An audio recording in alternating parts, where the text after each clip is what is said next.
Hi, welcome to my channel Raghuanandsir. In my previous video, I spoke to you about the classification of costs. There are five different classifications which was told to you with some examples. In continuation of that, today I'm going to take you through a very simplified procedure of how to prepare a cost sheet. Now we'll try to understand the moment I say cost sheet, I'm going to gather all the expenses of manufacturing of a product. All right. So when you're manufacturing a product, you will incur expenses. You'll incur expenses on the material, you'll incur expenses on the labor, you'll incur factory expenses, office expenses, selling, distribution.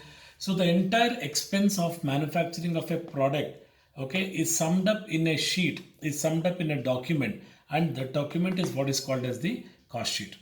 All right. Now when you talk about the cost sheet, I have devised this very simple thing that we can divide this into two. All right. Whenever you incur a cost, you can divide it into two. First division, I can call it as the most important expenses, and second category I can call them as the other expenses. Now when you say most important, I can also use one more name for that. Most important is nothing but prime.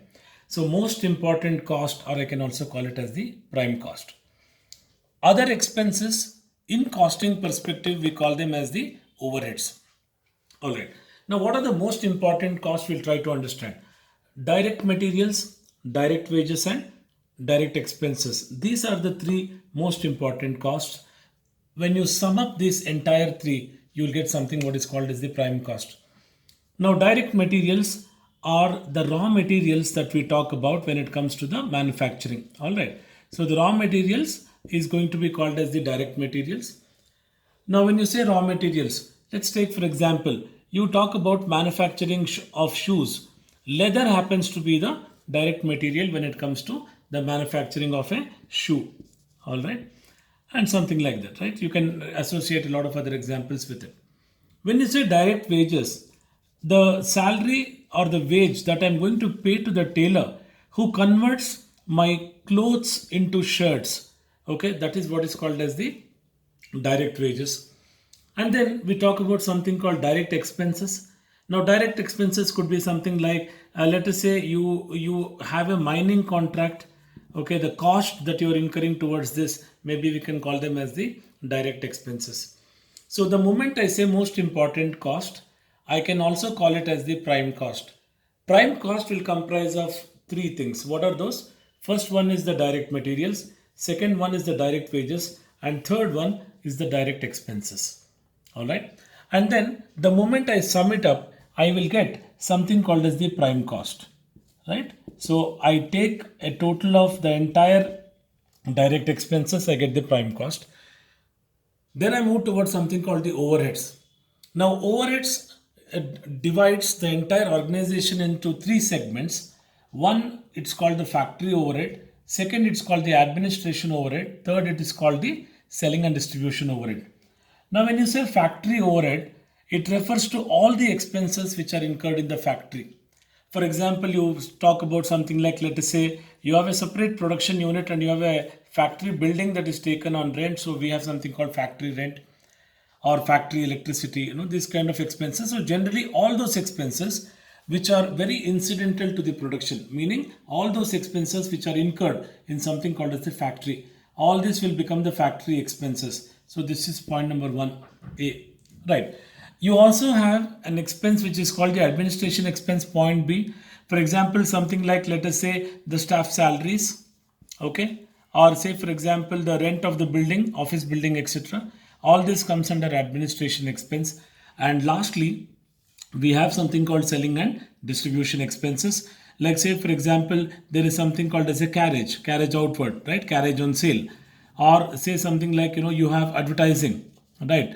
All these things are going to come under selling and distribution expenses. So I will be calling this as C. So 1, 2 and 3, okay, that made us that gave us something called as the prime cost. It made us appear at the prime cost. Now to the prime cost, I am going to be adding all the overheads. There are three overheads, A, B and C. So I'm going to be adding A, B as well as C, meaning I'm adding the factory cost, factory overheads. I'm adding the administration overheads, I'm also adding the selling and distribution overheads. So the moment I take prime cost and add up all the overheads, okay, I will be getting something what is called as the total cost in the business. And total cost, when I say, this is the total cost of manufacturing the product, to which you're going to add up your profit, and that is how you'll be arriving, or you'll be fixing your selling price. All right. Let's now understand how to prepare that cost sheet. See, what did we understand then? That you have the prime cost. To the prime cost, you add the overheads. You get something called the total cost. So we'll try to find out how exactly a cost sheet is done. First thing is, I will take the direct material cost, or I can also say direct material consumed. Okay. Now, what is direct material consumed? I will take the opening materials, I will add the purchases, I will add the direct expense, I will subtract the closing materials.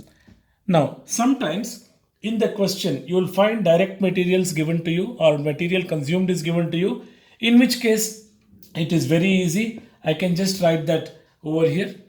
In some cases, they wouldn't have given that, they would have given this to you.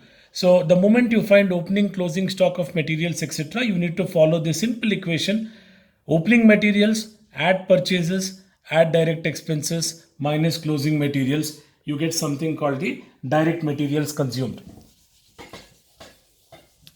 Okay, right. Then to the direct materials, I'm sure all of you remember, we need to add the direct labor. We can either call it as direct labor, or we can also call it as the direct wages. I'm going to add it. And then there could be something called direct expenses. You might not find direct expenses in all the sums, but these two you will definitely find it in the question. So I'm going to take the direct expenses and add it. Whatever answer I get, I write it in the next line, next column. And then these three put together is going to give me the first level of cost. This is what is called as the prime cost. Right? Now I start adding the overheads. We know there are three categories of overheads: factory, administration, selling and distribution. So I will say add factory overheads. I also told you what factory overheads mean. All the expenses that we are going to incur in the factory. So I am going to add it up. Okay. And at this level, I will make a small adjustment. That is, I will add the opening stock of work in progress. I will subtract the closing stock of work in progress. Okay. So these adjustments are done. It is shifted to the outer column. Right. And whatever value is here, that needs to be added to the prime cost. So that answer, the answer that we're going to get here is what is called as the factory cost. We can also call it as the works cost. We can also call it as the X factory, but we call it as the factory cost. So we have the prime cost, we have the factory cost. Now what I do is, I'm going to add the office and administration overheads. Okay. So office and administration overheads is going to be added to the factory cost, right? And I will be getting something what is called as the cost of production. We call it a COP. COP stands for cost of production. Then what I do is, I take the cost of production, I continue further, I have no space, I'm writing it here. To the cost of production, I will add opening stock of finished goods. Okay, please try to understand this. I'll add the opening stock of finished goods in the inner column. I'll subtract the closing stock of finished goods here, and then take the amount out, okay, and adjust it with the cost of production. All right. And here, whatever value that I get, I will call this as cost of goods sold, COGS. So please see the thing here. It says we first found out the prime cost, then we found out the factory cost or the X factory, then we got the cost of production. Now we have the cost of goods sold with us. To this, what I will do is I will add the selling and distribution expenses. When I add the selling and distribution expenses, I can add it off in the outer column itself directly. So whatever answer I get here, I will call this as the total cost, right? So we get the total cost. To the total cost, we need to be adding the profit, okay? And whatever answer we get here is what is called as the sales. Now this is for the total. You can also have a column here, another column, a third column for the cost per unit. So let's have a quick revision of it. It's a very simple thing to remember. To remember this entire cost sheet in one line, how do you remember it? Cost sheet is nothing but the total of prime cost and overheads. Prime cost will comprise of three things. Overheads also comprises of three things. So if you recollect, if you can remember six information, your cost sheet is done. So what is it? I'll take the material, labor and expenses, all direct in nature. I will add them together and I call it as the prime cost. Whatever I've derived, we have arrived at, I've put them in the form of a box. To the prime cost, I add the factory overhead. At this level, we'll adjust something called the work in progress. We get something called the factory cost, called with other names like X factory, works cost, etc. And I'll add the office overhead. I get something called the cost of production. After getting cost of production, I will make an adjustment of finished goods. Now, if suppose finished goods is not there, then your cost of production itself will also be the cost of goods sold. I will add the selling and distribution expenses. I get the total cost. I will add my profit percentage and I get the sales. Okay, this is a typical cost sheet and this is a typical cost sheet which you can expect in the examination. So of all the expenses given to you, first thing that you should do is try to pick the prime cost, because prime cost will be very few in number. Just take it out and put them together, you get your prime cost. What do you do with the rest of the information in the question? You divide them into three divisions. One is factory overheads, one is office overheads, the other one is selling and distribution overhead. You get the total cost. One of these two will be given in the question. If sales is given, profit becomes the balancing figure. If profit is given, add profit, automatically you get something called as the sales. I hope you guys liked the video. Please like, share and subscribe, and also comment and let me know if I could be of any more help to you guys. Thank you so much.